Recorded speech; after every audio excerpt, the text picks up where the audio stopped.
Well, obviously I cannot guarantee quality. I don't really know a YouTube channel that can. But I did write more of the story, and it is about time to read some of it. They miss fast. Binder. Okay, let's see. That's the character chart. Okay, so I ended... I'm not 100% certain where I ended. I think I ended at the end of chapter 1. Their problems had only just started.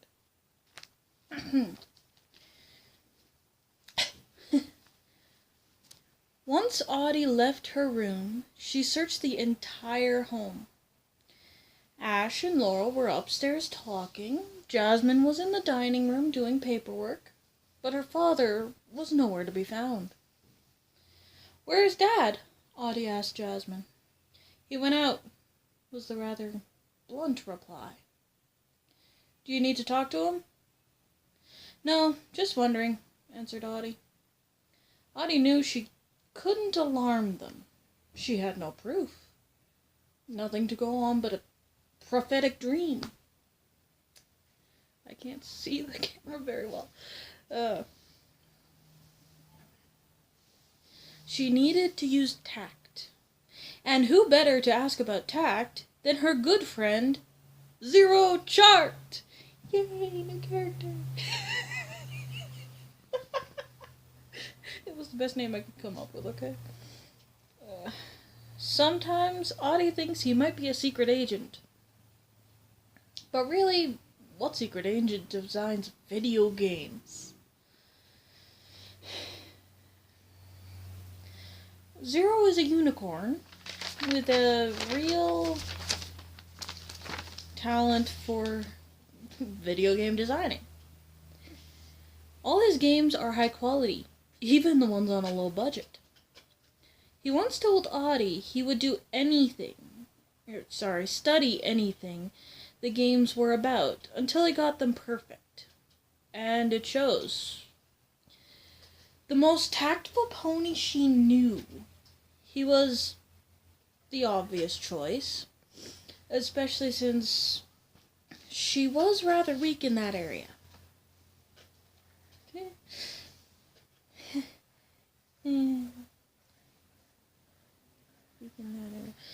It was truly remarkable how he could blend into any society. She'd seen it, so she went to his home.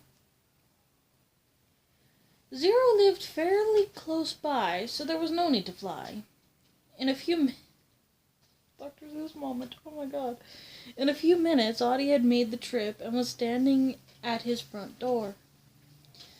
Audie hadn't even knocked when the door magically opened. I'm sorry, it's normal in this world. Hello, Audie. What brings you to my home at such an early hour? The handsome stallion asked. Kinda hoping for an ear. Could I bother you to lend yours? Audie was quick to reply, knowing how much Zero appreciated a witty response. Come in, then. I do so love lending my ears, he laughed. So much it seems I rarely get them to myself. So, Audie entered Zero's home, being careful to follow every procedure he had taught her about being a pleasant guest. He had taken it upon himself to improve her manners when they first met, and she couldn't afford to offend Zero today. There was too much at stake, she thinks. Therefore, after the necessary pleasantries, Audie told him everything that happened since her walk in the forest the day before, and Zero listened intently. To be continued, because I got busy. Sorry it's a bit short. But that means I can fill the rest of this time with Zero's introduction chart.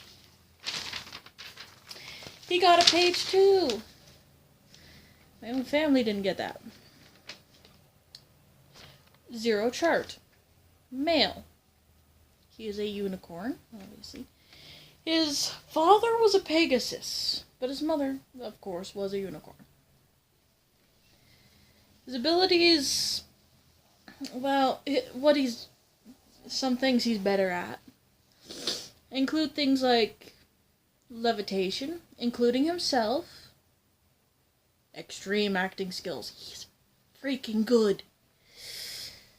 And he's well versed in social customs. His appearance. Since I didn't do that for Audie because it didn't apply.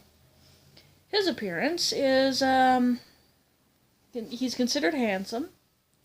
He has a nice chestnut coat. Essentially skin color.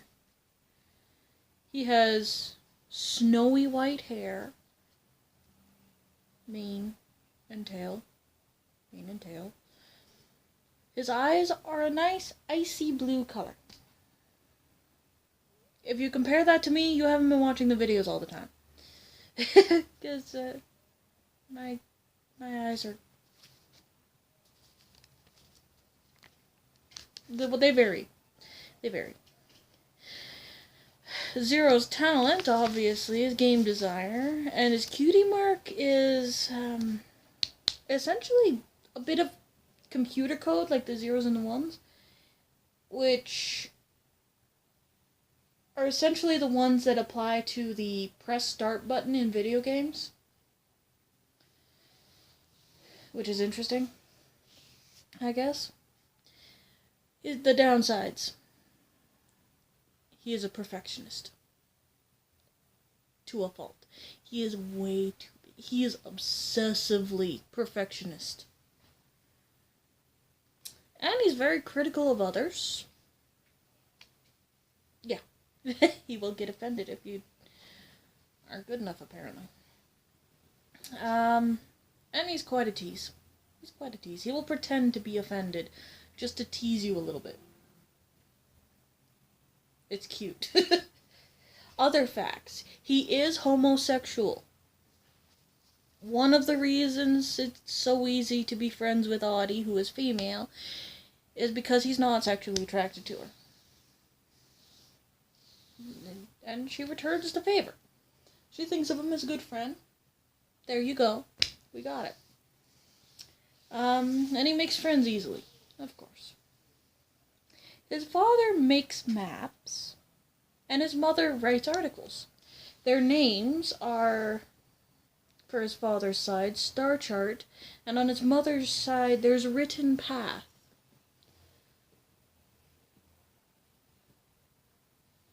He got his last name from his father's side. Unlike Audie's family, who got their last name from their mother's side. Essentially,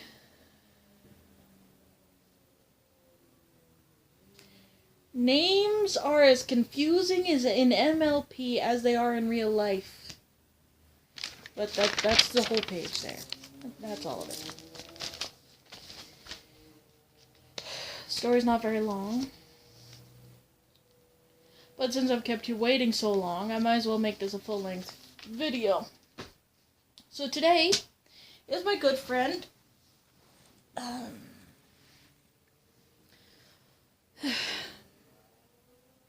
it's Chuck's birthday today.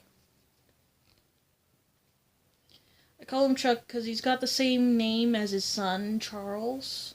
So we just call him Chuck as a nickname. Literally, they have the same freaking name. The only real difference is the middle name, and it's weird. So weird. I have to wonder what Charles's parents were even thinking. Because, I mean, you have to think about it. If you're a mother, and you have a child, and you're married with a guy, and you name the child the same thing as the guy you're married to,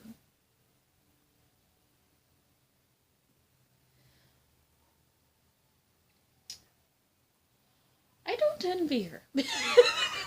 Look at all. I have purposely avoided that situation. But a little bit of an update since we're at the 10-minute mark finally.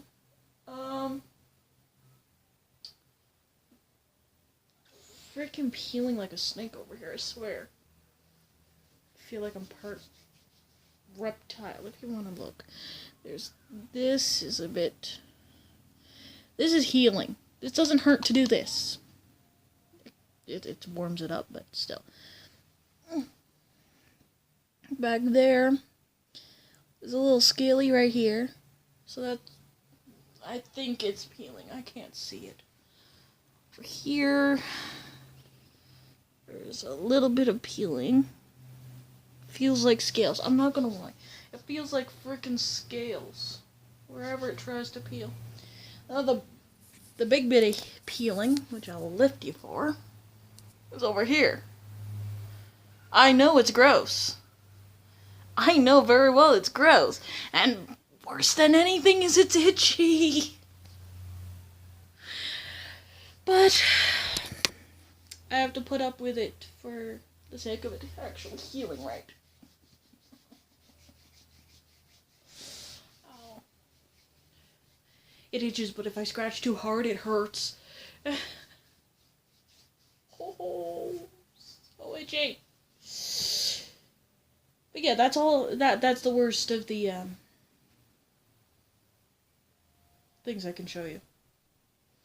Seriously, it's just skin. Just skin. Literally. Anyone who's ever gotten a burn in their life understands. The healing process sucks.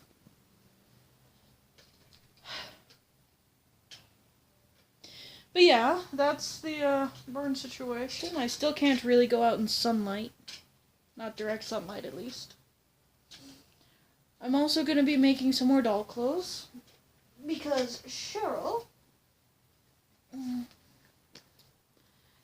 needs some new clothes.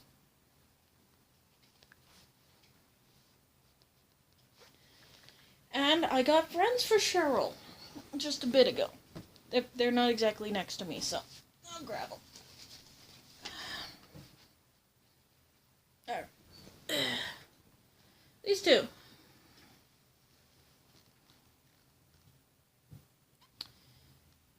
I know they look creepy.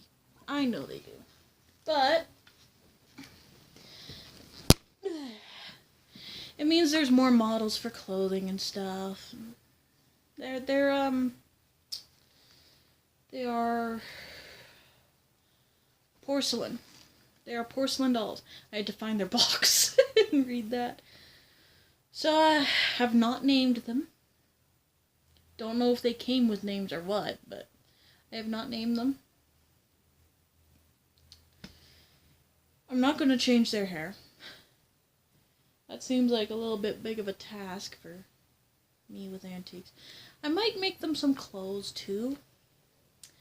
Maybe a cute little apron. Something. Anything. Any recommendations, please let me know.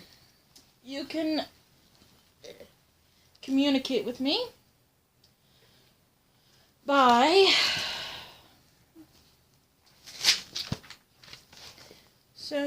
if you really badly want to, you can try and communicate with me by sending a email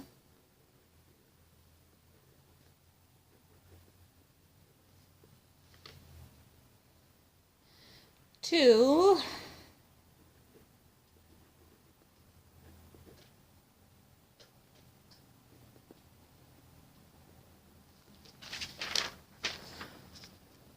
pokegon@gmx.com.